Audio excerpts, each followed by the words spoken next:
Assalamualaikum warahmatullahi wabarakatuh. Selamat pagi adik-adik. Selanjutnya saya akan menjelaskan tentang tujuan pembelajaran kita yang kelima.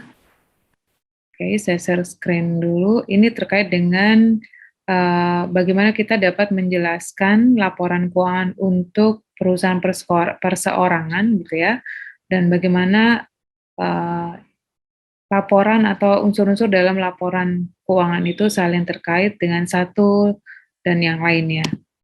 Nah, laporan akuntansi atau disebut dengan financial statement atau laporan keuangan itu sebenarnya merupakan sarana bagi pihak manajemen untuk mengkomunikasikan kinerja keuangan perusahaan kepada pihak yang berkepentingan.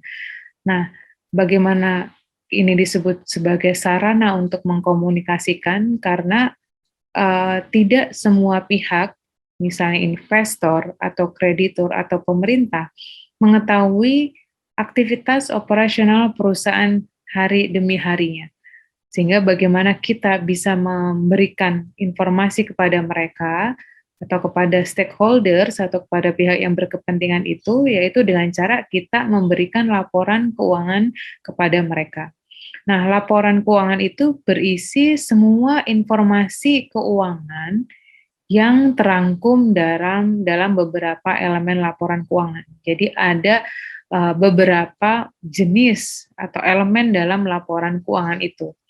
Nah, di sini fungsi laporan keuangan itu seperti yang pernah saya sampaikan sebelumnya, karena ini merupakan sarana untuk mengkomunikasikan, maka pihak eksternal tersebut atau pihak-pihak yang berkepentingan itu, termasuk juga internal perusahaan, bisa menggunakan laporan keuangan untuk dianalisis sehingga lebih memperkuat mereka dalam membuat keputusan.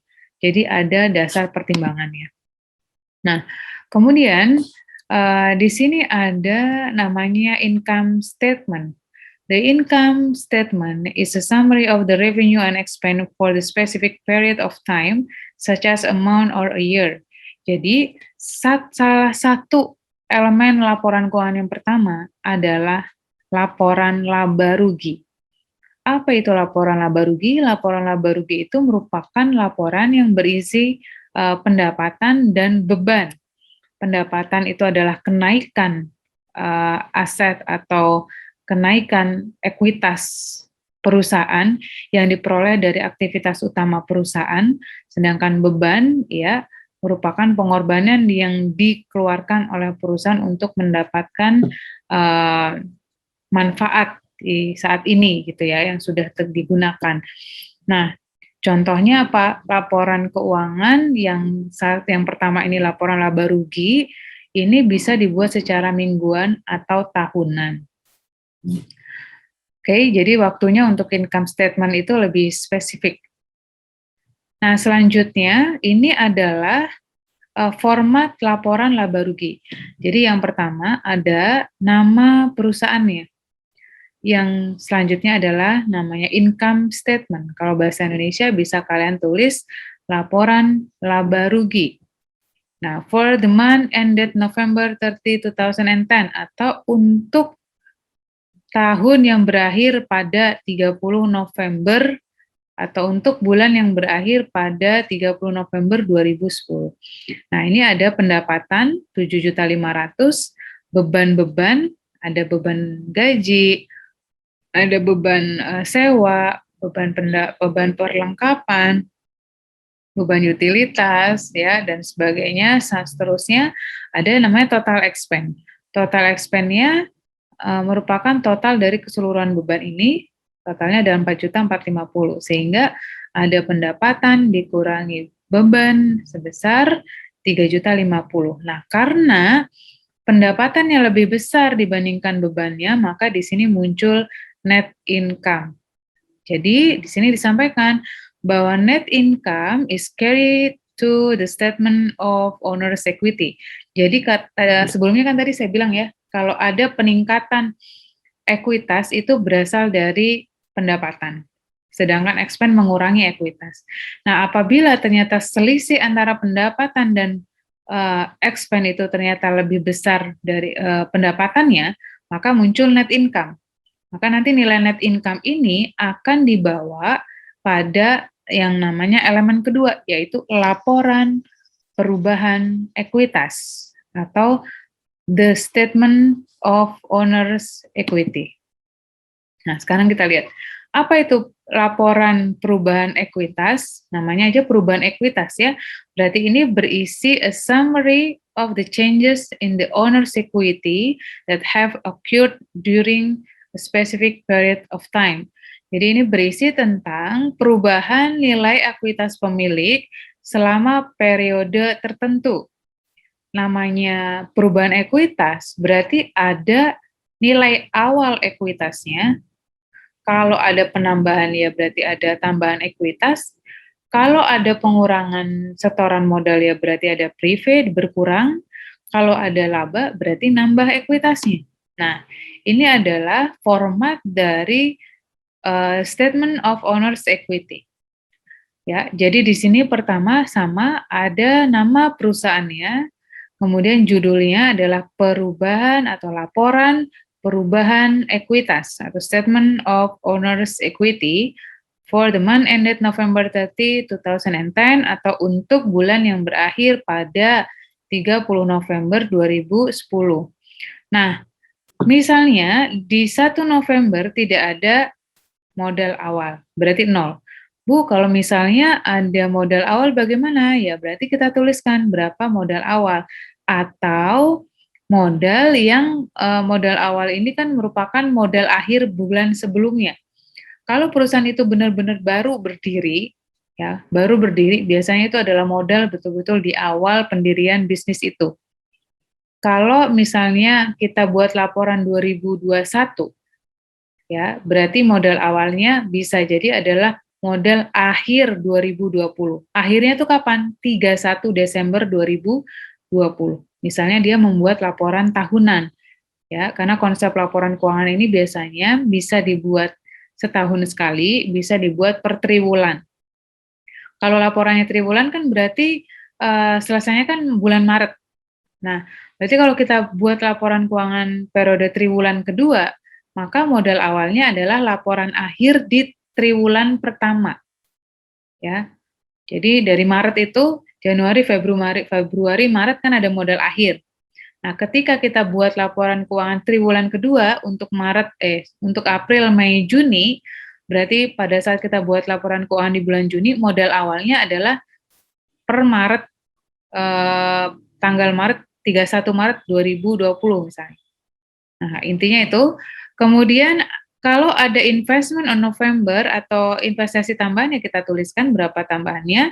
Kemudian ini ada net income for November. Jadi ada laba yang diterima selama bulan November. Dia harus sama, wajib ya, wajib sama dengan laba yang sudah kita peroleh di laporan laba rugi, nggak boleh beda. Kalau beda berarti salah. Pasti itu, ya. Jadi harus sama nilainya.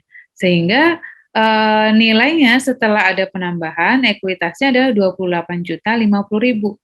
Nah, kalau ada less withdrawals ini maksudnya ada preferred tadi sebesar 2 juta, maka ini kan mengurangi ya, berkurang.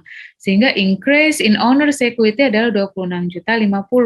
Karena modal awalnya 0, maka modal akhirnya adalah besar 26.050 ya. Ini adalah modal akhir. Ini adalah modal akhir. Nah, modal akhir ini nanti akan diimpor nilainya ke balance sheet. Apa itu balance sheet? Balance sheet itu atau kita sebut saat ini dengan laporan posisi keuangan. Statement of financial position is a list of the asset, liabilities, and owner's equity as of a specific date. Jadi laporan yang berisi aset, liabilitas, dan ekuitas pada periode atau tanggal tertentu, per kapan.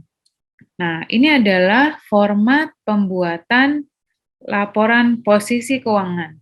Jadi ada ada nama perusahaan, ada namanya, bisa kalian tulis laporan posisi keuangan. Nah, bedanya kalau ini langsung ditulis tanggal akhirnya, bukan untuk periode yang berakhir, tapi langsung tanggal lahir November 30 2010. Bu, kalau saya buat laporan keuangannya tanggal 31 Desember tahunan, saya buat laporan keuangannya setiap tahun.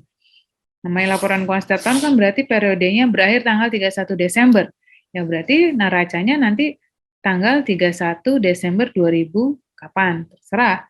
Bu, kalau saya buatnya triwulanan, Bu, berarti Februari, Maret, April. Januari, Februari, Maret. Berarti per 31 Maret 2020.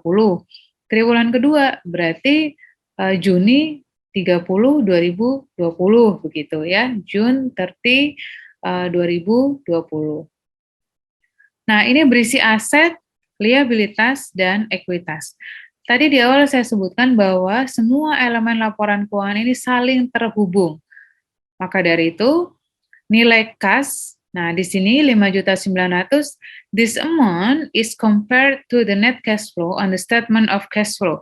Jadi nilai kas yang di sini wajib sama dengan nilai kas yang ada di laporan arus kas. Kalau supplies atau perlengkapan dan tanah, ini sesuai dengan saldo akhirnya. Ingat yang tadi saya ceritakan, supplies dari 1.350.000 berarti hanya yang tersisa di akhir periode 550, berarti itulah yang menjadi saldo akhir dari perlengkapan. Nah, sedangkan tanah tidak ada depresiasi, maka nilainya tetap 20 juta during the year gitu ya, sama. Nah, kemudian untuk liabilitas ini sama konsepnya seperti perlengkapan tadi, berapa nilai akhir atau saldo per 30 November tersebut. Nah, yang selanjutnya, ekuitas atau modal ini nilainya merupakan nilai yang diimpor dari laporan perubahan ekuitas. Nah, ini nilainya harus sama dengan ini. Nah, maka kalau betul, nilai total aset itu pasti akan sama dengan nilai owner's equity. Karena konsepnya sama dengan persamaan tadi ya, aset sama dengan liabilitas ditambah ekuitas. Oke, next, apa itu statement of cash flow? Nah, ini ya, karena saya bilang tadi kasnya yang ada di laporan posisi keuangan itu harus sama dengan nilai kas akhir di laporan arus kas. Nah, laporan arus kas ini is a summary of the cash receipt and payments for a specific period of time. Jadi merupakan ringkasan total kas yang diterima dan total kas yang digunakan untuk membayar sesuatu atau aktivitas di perusahaan pada periode tertentu. Nah, ini bentuk dari laporan arus kas terdiri dari 3 aktivitas utama. Yang paling penting kamu ingat, yang pertama ada aktivitas operasi. Yang kedua ada aktivitas investasi. Yang ketiga itu ada aktivitas pendanaan. Atau di sini disebutnya net cash flow from operating activities. Jadi ini adalah penambahan dan pengurangan kas yang berasal dari aktivitas operasi. Misalnya, kita menerima kas dari penjualan yang kita lakukan. Berarti kita akan nambah kas. Ada penambahan kas receipt from customer 7.500.000. Kemudian deduct cash payment for expense and payment to creditors. Jadi kita membayar beban dan juga membayar hutang, itu kan mengurangi uang. Ya, berarti 4.600.000. Sehingga net cash flow from operating activities itu sejumlah 2.900.000. Nah, kemudian apa itu yang kedua? Ada cash flow from investing activities. Kalau ini merupakan aliran kas yang kita gunakan untuk investasi. Kita beli mesin, kita beli peralatan, kita beli tanah, kita beli bangunan. Nah, ibaratnya kita membeli sesuatu yang memiliki manfaat jangka panjang, itu masuk investasi. Kalau bayar gaji masuk mana? Kalau bayar gaji masuk ke operating. Kalau bayar listrik juga operating, karena itu sifatnya harian gitu ya, kebutuhan untuk memenuhi kegiatan operasional perusahaan. Nah, sedangkan yang ketiga, cash flow from financing activities, ini yang merupakan aktivitas yang berhubungan dengan struktur modal perusahaan. Yang pertama, Misalnya ada penambahan investasi tadi, berarti kan menambah aktivitas pendanaan. Cash withdrawal by the owner, jadi ada pengurangan atau pengambilan dan untuk kepentingan pribadi itu prefer ya mengurangi from financing activities. Jadi kalau kita lihat ya dari cash flow from operating activities 2.900.000, ada payment for the purchase of land, jadi ada pembelian tanah sehingga nilainya negatif karena kita beli, uangnya berkurang. Kalau misalkan kita jual bangunan masuk mana? Jual bangunan bisa buat investasi ini, aktivitas investing. Dengan catatan bangunannya itu bukan merupakan persediaan perusahaan ya. Kalau persediaan itu berarti ya dia memang jualan rumah, yang dijual memang rumah-rumah. Tapi kalau perusahaan itu kegiatannya tekstil atau perusahaan tekstil, dia jual bangunan karena sudah tua dan segala macamnya, berarti kan dia bukan aktivitas utamanya bukan jualan rumah, tapi jualan tekstil gitu ya, pakaian, kain dan segala macamnya. Sehingga tanah itu bisa masuk ke investing activities. Nah, maka dari itu kita jumlah nilainya net cash flow and November 30, 2010 cash balance-nya adalah 5.900.000. Maka this amount should match cash on the balance sheet. Harus sama. Nah, ini ya, harus sama. Oke. Nah, ini berikutnya, the income statement report of the revenue and expense for a period time based on matching concept. Jadi ada proses matching concept dalam pembuatan laporan laba rugi. Nah, this concept is applied by matching the expense with the revenue generated during a period by those expense. Jadi untuk prinsip matching ini kita menandingkan berapa total pendapatan yang kita peroleh pada periode itu, kita kurangi dengan beban yang juga kita keluarkan pada periode yang sama. Ya, itu matching konsep. Ya, kita lihat di situ ya, berapa pendapatan dan bebannya. Artinya untuk mendapatkan pendapatan tersebut, kita mengeluarkan beban pada periode berjalan. Nah, the excess of revenue over the expense is called net income or net profit. Ya, kalau revenue over the expense, pendapatan lebih besar daripada beban kita sebut dengan net income atau laba bersih. If the expense exceed the revenue, berarti kalau expense lebih besar daripada revenue-nya, maka the excess-nya itu selisih dari beban dan revenue atau pendapatan disebut dengan net loss atau rugi. Oke, next kita selanjutnya masuk ke example exercise 1.4. Okay, the asset and liabilities of the Chimande Travel Service at April 30, 2011, the end of the current year, and its revenue and expenses for the year are listed below. Ya, jadi ada pendapatan dan bebannya ada di bawah ini. The capital of the owner, Adam Kunchoro, was 80,000 million rupiah.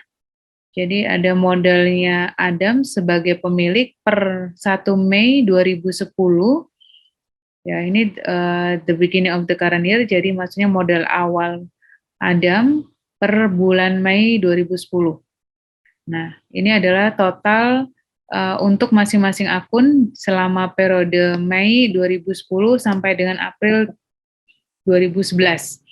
Sehingga kita diminta untuk membuat laporan keuangannya per April 2011 atas transaksi yang berlangsung sejak Mei 2010 sampai dengan April 2011. Kalian tidak usah bingung kenapa tidak Januari atau Desember. Ini akan hanya sekedar contoh, tapi secara umum memang periode transaksi keuangan itu dari Januari sampai Desember, tapi boleh saja kalau perusahaan ingin membuat setiap bulan, 3 bulan seperti tadi saya sampaikan, kemudian ini dari Mei ke 2010 ke April 2011 ya.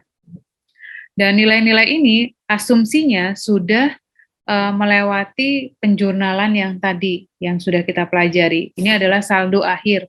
Misalnya account payable, utang 12.200.000, account receivable 31.350.000, kas 53.050.000, 53.050.000 rupiah dan seterusnya. Nah, kita diminta untuk membuat laporan laba rugi, income statement. Nah, kalau kalian perhatikan, tadi saya menjelaskan income statement itu merupakan laporan yang berisi revenue dan expense. Sehingga kita lihat dari sini, mana yang merupakan revenue, mana yang merupakan expense. Kalau accounts payable, receivable, cash, itu jelas bukan di laporan laba rugi letaknya, ada di laporan posisi keuangan. Terus fees earned ini atau pendapatan ya, ini masuknya di laporan laba rugi. Land bukan di laporan laba rugi. Tanah itu masuknya di aset. Aset itu ada di mana? Laporan posisi keuangan. Miscellaneous expense, office expense, ini juga masuk di laporan laba rugi karena ada beban ya. Supplies, perlengkapan masuk di aset, wage expense atau beban gaji masuk di laporan laba rugi. Sehingga kalau kita buat laporan laba ruginya, nah ini pendapatan 263.200.000, beban-bebannya terdiri dari beban gaji, ya, beban ATK, kantor, miscellaneous expense, totalnya adalah 207.650, sehingga karena nilai pendapatan lebih besar daripada total bebannya, maka di sini muncul net income ya. Nah, jangan lupa ketika membuat laporan keuangan ini wajib ditulis kepala atau judul laporannya. Yang pertama, laporan laba rugi ini harus diawali dengan nama perusahaannya apa, kemudian laporan laba rugi, dan ini for the year ended April 30 2011 atau untuk tahun yang berakhir pada 30 April 2011. Nah, berikutnya kita setelah buat laporan laba rugi, next kita prepare laporan perubahan ekuitas. Di sini ada keterangannya di example exercise 1.5. Kalau Adam ini menginvestasikan tambahan modalnya ke perusahaan Cimande Travel Service sebesar 50 juta. In the business during the year and withdraw cash 30,000 million rupiah for personal use, berarti ini ada pengambilan untuk kepentingan pribadi sebesar 30 juta rupiah. Maka masih ingat bagaimana kita buat perubahan ekuitas, kita harus identifikasi dulu modal awalnya. Nah, modal awal per Mei tanggal 1 2010 atau awal pembuatan laporan ini ya, ada sebesar 80 juta, dari mana yang soal yang tadi ya. Nah, ini the capital of the owner Adam Kunchoro was 80 million rupiah. Nah, berarti itu adalah modal awal. Kemudian ada investasi tambahan during the year 50 juta. Kemudian ada net income. Net income-nya dari mana? Ini harus sama dengan yang nilai laba di laporan laba rugi yang ini. Ya, 55.550.000 rupiah. Nah, setelah itu ada pengurangannya. Pengurangannya adalah less withdrawals 30 juta atau prepay-nya 30 juta, pengambilan untuk kepentingan pribadi. Sehingga di sini ada peningkatan modal pemilik sebesar 75.550, maka modal akhirnya menjadi 155.550. Nah, berikutnya setelah kita buat laporan perubahan ekuitas, kita masuk ke statement of financial position atau laporan posisi keuangan. Jadi, using the data dari yang 1.4 dan 1.5, maka inilah laporan posisi keuangannya. Nah, nama perusahaan, ini laporan posisi keuangan, nah ini langsung aja per 30 April 2011. Maka isinya, di sisi aset, ada kas, ada piutang, ada perlengkapan, ada tanah, yang masing-masing nilainya tadi sudah diketahui di awal. Kemudian accounts payable juga sudah diketahui. Untuk ekuitasnya, yaitu ekuitas yang kita hitung tadi di laporan perubahan ekuitas ya, sebesar 155.550. Oke, berikutnya kita lihat totalnya sudah balance, jumlah asetnya adalah 167.750.000 rupiah. Kemudian total liabilitasnya adalah dan total liabilitas dan owners equity-nya 167.750, berarti udah balance ya. Nah, sekarang kita masuk ke cash flow. Ini tadi sudah saya sampaikan Untuk masing-masing, kalau operating activities itu adalah ringkasan berisi tentang penerimaan dan pengeluaran kas yang terkait dengan operating activities. Operating itu ya semua kegiatan atau aktivitas yang berhubungan dengan bagaimana perusahaan memperoleh pendapatannya.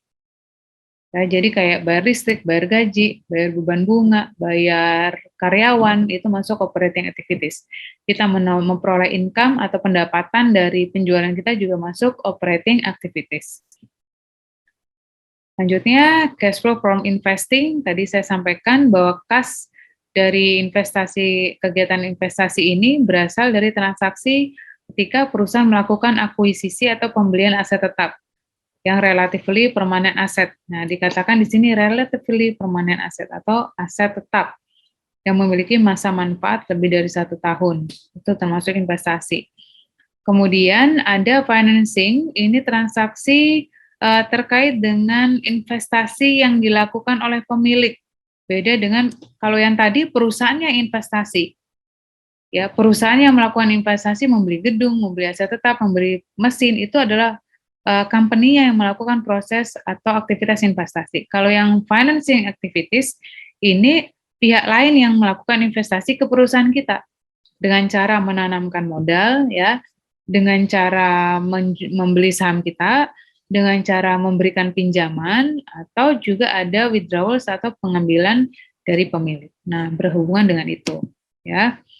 Nah, ini contohnya example exercise 1.7 itu kita diminta untuk membuat cash flow. Nah, katakanlah di sini diketahui kalau penerimaan kasnya yang berasal dari customer adalah 250 juta, 251 juta. Kemudian receipt from additional investment of owner dari investasi ya, tambahan investasi 50 juta. Cash payment, ada kas untuk pembayaran beban, tanah, dan owner for personal use. Nah, kita bisa pilih-pilih dari sini. Kalau cash receipt from customers, berarti ini kan aktivitas penjualan. Customers, berarti kita berhubungan dengan operasional. Nah, karena received, berarti kita menerima atas penjualan kepada customer, berarti masuk ke operating activities. Selanjutnya kalau cash receipt from additional investment of owner, berarti ini ada penerimaan kas tapi dari tambahan investasi pemilik. Kalau tambahan investasi pemilik, tadi masuknya ke aktivitas financing. Nah, terpisah gitu ya. Kemudian cash paid for expenses untuk pembayaran beban-beban. Nah, ini juga masuk ke aktivitas operasional. Cash paid for land, jadi untuk membeli tanah misalnya, nah ini masuk ke aktivitas investasi. Ya, cash paid to owner for personal use, jadi pengeluaran kas untuk membayar kepentingan pribadi pemilik, berarti masuk ke financing activities. Ya, the cash balance as of March 1st 2010 adalah 72.050. Prepare statement of cash flow for Cimande per April 30, 2011 ya. Jadi the cash balance of March ini maksudnya adalah kas awal, Ini sebenarnya ini bukan March ya, tapi coba saya perbaiki. Ini adalah Mei.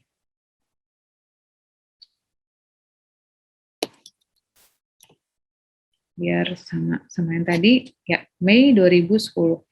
Sehingga kita buat statement of cash flow, receive from customer, the cash payment for expense mengurangi, berarti net cash flow from operating activities 41 juta. Kemudian investing tadi beli tanah ya, kemudian financing, kita tambahan modal dari pemilik 50 juta, kemudian ada pengambilan pemilik. Nah, totalnya net decrease in cash during the year. Kenapa decrease? Karena dari total aktivitas ditambah investasi ditambah financing, ternyata nilainya negatif. Berarti perusahaan mengalami penurunan kas selama periode ini. Cash of May 2010, jadi nilai kas di 2010 tadi diketahui adalah 72.050 ya, yang tadi sempat salah ketik, saya sudah perbaiki, 72.050 saldo awal kas, maka nilai kas akhir adalah 53.050.000 rupiah.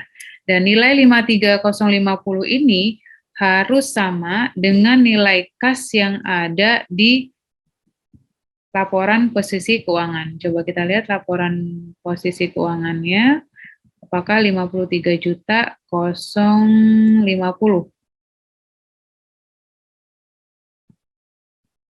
Ya, oh ini. Oke, cocok ya 53050.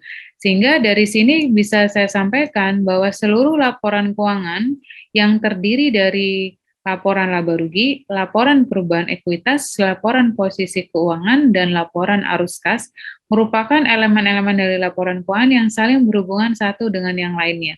Jadi kalau kamu salah memasukkan angka satu laporan ya, atau lupa, maka akan berdampak pada laporan keuangan yang lain.